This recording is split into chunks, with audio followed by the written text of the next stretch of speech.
બિસ્કિટની એક પેકિંગ છે, બરાબર? શું છે? બિસ્કિટની પેકિંગ.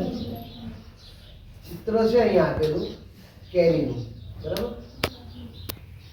ત્યારે આ આંબાના ઝાડ છે, મોર આવ્યો છે ને બધે? કેરી નાની મરવા આવ્યા છે ને, મરવા. તો એનું નામે જ છે મરવા. પહેલા તો આંબા પર મંજરી આવે. શું આવે? મોર આવે. શું આવે? એને મંજરી કહેવાય. શું કહેવાય?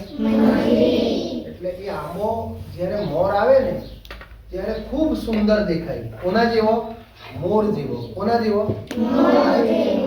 એટલે એનું નામ છે મોર. શું? મોર. કોના જેવો સુંદર? પછી મોર, પછી એ મોરમાંથી નર અને નારીનું મિલન થાય અને શું બને? નાના વટાણા જેવડા દાણા બને, બરાબર ને? અને એ બધા જીવતા નથી, એટલે એને શું કહેવાય છે? મરવા. કેમ કે દાખલા તરીકે એક 100 ના લુંખામાં હોય ને તો 2 બચી જાય છે, બાકીના કેટલા મરી જાય છે? 98 મરી જાય છે અને 2 બચી જાય છે, એટલે એને શું કહેવાય છે? શું કહેવાય છે? મરવા. પછી આગળ જતા મરવા પછી એક કેરીનું રૂપ ધારણ કરે છે. શાનું રૂપ? કેરીનું રૂપ. બરાબર. તો આપણે આ કેરી ફળ ઝાડ છે, એ ફળ ઝાડને આજે એક ફળ માખી આવે છે. શું આવે છે? શું આવે? એનો રંગ છે ને સોનેરી કલરનો હોય છે. કેવો? સોનેરી. એ જે સોનેરી કલરનો સોન માખી બી કહેવાય છે. એ જે ફળ પર બેસે એની અંદર કાણું પાડે એટલે એમાં ઈયળ પડે અને એ કેરી અધ વચ્ચે જ પડી જાય, બરાબર? તો એ મરવાથી માંડીને મરવા બને ત્યારથી માંડીને મોટી પાકી કેરી થાય ને ત્યાં સુધી આ રોગ આવે છે. કયો રોગ આવે છે? કયો રોગ? ફળ માખીનો રોગ. કયો? ફળ કાણા કરી નાખે, બરાબર? શાકભાજીમાં બી એવું જ આવે. અત્યાર સુધી આપણે શાકભાજીમાં જો કઈ રીંગણા, ટામેટા એમાં સડો આવ્યો હોય ને તો શું કરીએ છીએ? પંપમાં દવા ભરીએ, બરાબર ને? અને એ દવા આપણે છાંટીએ છીએ. કઈ? કેમિકલ અને પેસ્ટિસાઇડ દવા, બરાબર? પણ આ પણ એક વિજ્ઞાન છે. આપણા નવસારી કૃષિ યુનિવર્સિટીના જીણાભાઈ પટેલ સાહેબ કરીને છે, એમણે આ વિષય પર ગહન કીટકશાસ્ત્રનો અભ્યાસ કરેલો અને એમણે એ લૂર વિકસાવેલી છે. શું વિકસાવેલી? લૂર. એમના પહેલાના ઘણા વૈજ્ઞાનિકોએ બી એના પર રિસર્ચ કરેલી અને એમણે અત્યારે આખી એક બિસ્કિટ બનાવી છે, જે બિસ્કિટ આની અંદર છે.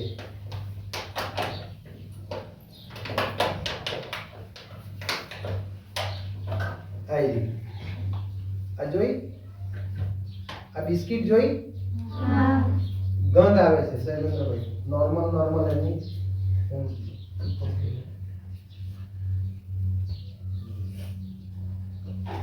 આ તમે જો તમે ગંધ આવે છે નોર્મલ.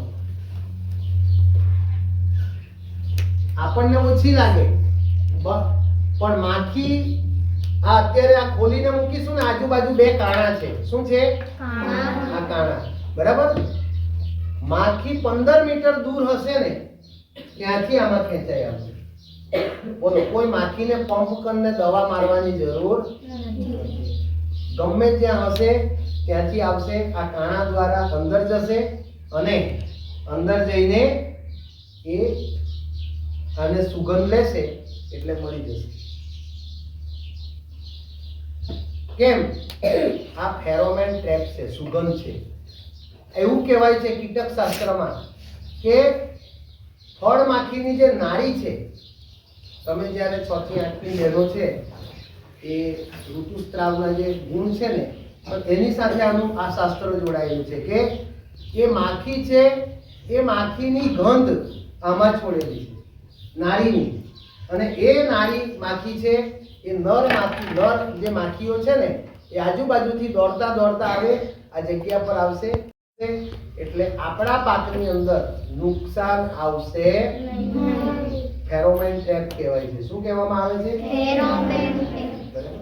આપણા કેમ્પસમાં અત્યારે આ શાકભાજી અને ફળ ઝાડ માટે આ લગાવવાની છે. ખાસ તો તમને ઈ કાઈ હે એવું કરે ને એટલા માટે આ તમને બતાવી દીધું છે. બરાબર. એટલે આવ્યો ને જે માખી પડશે તે આમાં 6 મહિના સુધી કામ કરે. કેટલા મહિના સુધી? 6 મહિના. એનો રંગ બને ત્યાં સુધી પીળો હોય છે. બરાબર. એનું પણ એક વિજ્ઞાન છે. બરાબર. એટલે આ રીતે કામ કરે. અમુક વિસ્તારના ખેડૂતો જે થોડા હોશિયાર છે, વિજ્ઞાન સાથે જોડાયેલા છે, એ લોકો પીળા પત્તા, પીળા કાગળનો પણ ઉપયોગ કરે છે. જે અમુક જીવજંતુઓ છે ને એ આકર્ષણ માટે એ પીળા પત્તાવાળી ટેપનો ઉપયોગ કરે છે. એ ગુંદર લગાવેલો હોય છે. શું લગાવેલો હોય છે? એટલે સવારને સાંજે જે આપણે એમ કહે ને કે પેલા કુદા આવે એમ કહે ને, આપણે મધરી આવે ને, મધરી કપાસમાં મધરી આવે ને એ પ્રકારના જીવાત હોય ને એ એના પર ચોંટી જાય છે. બરાબર. આ ચોંટાડતું નથી. આ ટેપ ખાલી એની ગળેથી ખેંચે અને એ જીવાતને આમાં પાડી દે છે. એકવાર એ જીવાત અંદર ગયા પછી બહાર નીકળતી ખબર પડી? તો આપણે આનો ઉપયોગ કરી શકીએ છીએ. તમે તમારા ઘરે તમારા માતા પિતાને વાત કરીને તમારા ઘરે પણ આંબા કલમ હોય ને, આંબા વાળી, તો એમાં અવશ્ય આ લગાવજો. બરાબર. ફેરોમેન ટ્રેપ કહેવાય. કોઈ પણ તમે દુકાનો પર જશો ત્યાં તમે માંગ કરશો એટલે તમને મળી જશે. બરાબર. તો એકદમ સાદી સિમ્પલ વસ્તુ છે પણ તમને એની માહિતી હોવી જોઈએ. માહિતી નવી લાગી ને બધાને? આ જે ખોખું છે એમાં શું છે? અંદરના ભાગે બિસ્કિટ છે. બરાબર ને? બિસ્કિટ સાની છે? સાની નારી માખી એની સુગંધ છે. શું છે? નારી. નર અને નારી આવે ને એમાં નારી માખીની સુગંધ છે. આજુબાજુથી એનું એક રાધાબેન આનું એક કેમિકલ જ છે, સાયન્સ જ છે. એ પ્રકારનું એ કેમિકલ એમાં મિશ્રણ કરેલું છે. એનાથી એ સુગંધ ફેલાતી રહે છે. બરાબર. અને દૂર દૂરથી માખીઓ આવીને આમાં ટ્રેપમાં ટ્રેપિંગ થઈ જાય છે. બરાબર. અને ખેડૂતનો પાક ઉત્પાદનમાં 20 થી 30% વધારો આવે છે. કેટલો વધારો આવે? 20 થી 30% વધારો આવે છે. ચાલો, મજા આવી બધાને? કઈ પૂછવું હોય તો પૂછી શકો.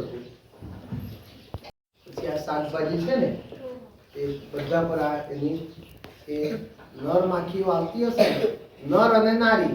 નર જો કંટ્રોલ થઈ જાય તો માખીનો ઉપદ્રવ વધતો નથી અને રોગ જીવાત અટકી જાય છે. આટલું જ નોર્મલ એક સાયન્સ છે.